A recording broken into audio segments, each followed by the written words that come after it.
How's everyone today? Good. Welcome. Thank you. I have your first question. Wonderful. What do you think of the government's response to the Dakota pipeline?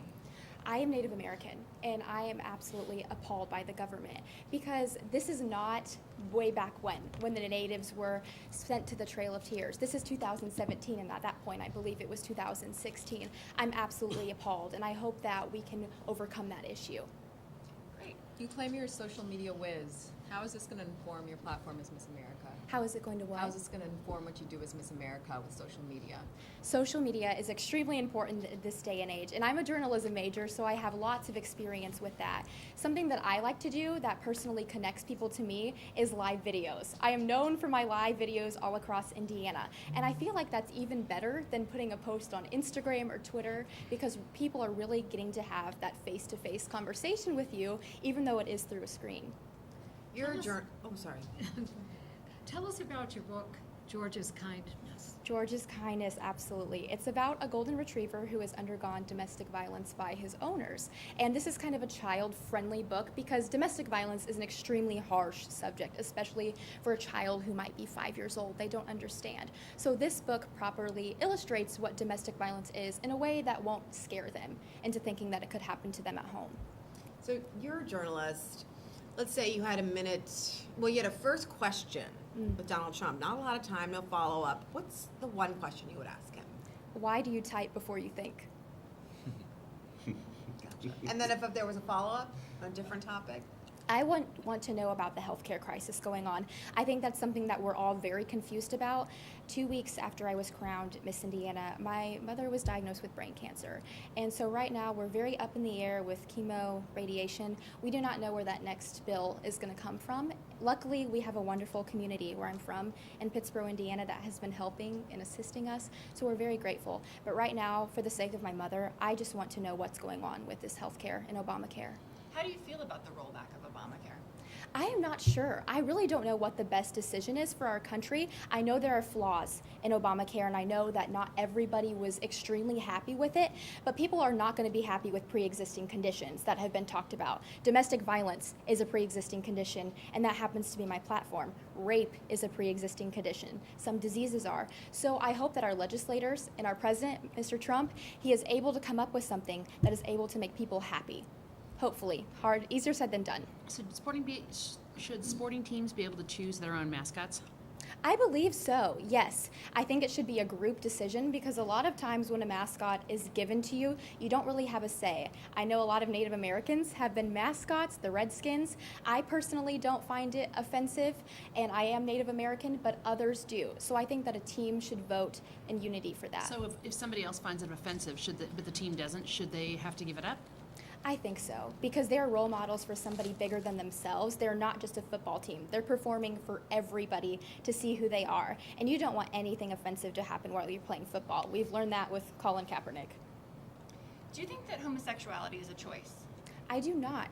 I am a full supporter of the LGBT community. As a matter of fact, my ex-boyfriend came out as gay.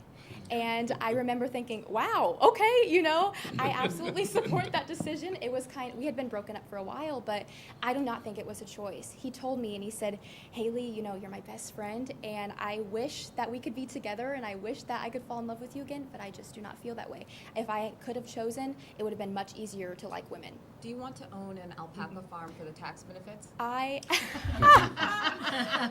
goodness. I want to own an alpaca farm for pure blissful and smitten emotions. I absolutely love them. And I said, if anything is going to happen in my Miss America interview, somebody is going to ask me about alpacas. I love them because I have big teeth, like they do. And I'm also very tall and lengthy, like those alpacas are. What's it like to be a balloonist in a forest? A balloonist. How do you does your creativity come through? Yeah, so I'm not a very creative person, but they stuck me in the middle of the circus in the supermarket. So yeah, I'm over here blowing up balloons, and people are like, hey, give me an order for 20 balloons. So yeah, I was like the supermarket Santa, handing out all my flowers. It was really wonderful. My favorite thing to do was making arrangements for Valentine's Day. Seeing all of the men and women coming in to give their mothers bouquets, their spouses. It was incredible. I loved that job. What about the job of Miss America scares you? not seeing my family on a day-to-day basis. That's what truly scared me, and it made me hesitant given my mom's condition. But she told me, it was right before I got on the plane to Jersey, she said, I want you to go in there, I want you to be genuinely Haley, and I want you to try to win Miss America as best you can, because that's not only your dream, but it's my dream too. I've seen you working for it since you've been 11 years old. And so that was my original fear, but there's always FaceTime, there's texting, and I'll be able to keep in contact with her that way. How did you get into pageantry competitions? When I was younger, I was diagnosed with obsessive compulsive disorder. I was in and out of the hospital about 3 times, was afraid to go to school, would cry every single day, and also I was overweight at the same time amongst all of this. And so one day, my mom, she said, we need to fix this. The medication wasn't working, the hospitalizations were not working. And so she entered me into a pageant to give me that confidence and a little extra oomph that I needed. And as soon as I set foot on that stage, I realized I was exactly where I needed to be. And of course it took time. It took time for me to lose the weight and for me to overcome my anxiety. But I honestly say, if I never would have competed for pageantry, I have no idea where I'd be right now. What do you think of the Black Lives Matter movement? I think that it's very empowering. We should be able to support all races, especially this day and age. I know that President Trump didn't respond well to the Charlottesville, Virginia attack, and I think that was a stab at the Black Lives Matter movement. How would you keep Miss America relevant in today's modern times? I think my age helps with that. I am 19 years old. I just turned 19 like a few weeks before my state pageant. And what makes me fresh and genuine is I have that versatility. I'm able to talk to government officials, but I'm able to connect with teenagers because I am one.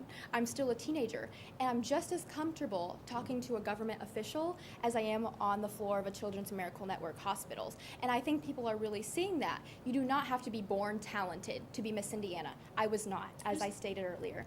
Who's the person you most look up to in politics? In politics, Michelle Obama. I think she did a wonderful job as First Lady, and I love all of her programs that she did, especially healthy eating. She was classy, and she did everything she could when she was in office to make sure that she was bettering our country. And I hope that Miss Melania Trump can follow in her footsteps. What elected politician do you most admire? Elected politician, I would have to say her husband, President Obama. I think that he was truly kind. He was thinking about Americans and not just about himself. And I know I was young when he was elected into office, but having that role model when you're 12 years old, when you're 13 years old, it makes a huge difference. It truly does, especially for a future voter like me. What is Trump like as a role model for our youth? Right now, he's very questionable. I do not think that we should talk about terms of impeachment yet, but I have faith that he will get better. I think that he's treating America kind of like a business. You know, you're fired, you're fired, you're fired. He's not allowed to say that anymore. He's not on Celebrity Apprentice these days. And so I don't think that he's the best role model for young people, but I have faith that he will get better with time. At the end of 12 months, when the letters start pouring in about Haley, what made her a great Miss America? What made my legacy? I want to be the one that inspired people. I've had such a past. I have had such a past, and I want people to see that from me, that I did not just pop out of the womb and say, hey, I'm talented and I'm ready to be Miss America. I wanted people to see that I worked so hard and efficiently to get to where I am today. I'm a very faith-based person, and I want people to know that, hey, she's young, but she's comfortable with who she is. She knows who she is. I want that to be my legacy, just to inspire those young girls and boys as well. Underage drinking on college campuses is a huge problem. What do you think can be done individually at the college level to curb that and to stop the bad effects, the deaths we've seen? I go to Indiana University. At IU is considered one of the biggest party schools in the nation. I have never taken a sip of alcohol, and I think it honestly takes word of mouth because technically we're a dry campus. Technically, that's the biggest joke on IU's campus that I've ever heard. But if there's people like me who are advocating to stay drug and alcohol free, then a lot of time word gets around. And I have encouraged others to not partake in that activity. So I do think there could be other programs that colleges could implement to make sure that that doesn't happen, but a lot of times kids find a way to drink when they shouldn't be. What's your first tweet as Miss America? My first tweet, thank you, Lord, for having me as America's servant. I truly believe 30 seconds. that went by so quickly. Oh my goodness. Thank you so much for your time today. I know that I am young. but I'm genuine, I'm real, I'm the same person in here, the same Haley you see here as I am when I talk to my fellow contestants outside. And I would like to ask you for the job of Miss America. I would love to perform for you again. And I can't wait to show you my physique tonight. Thank you so much. Thank you. Thank you. Thanks.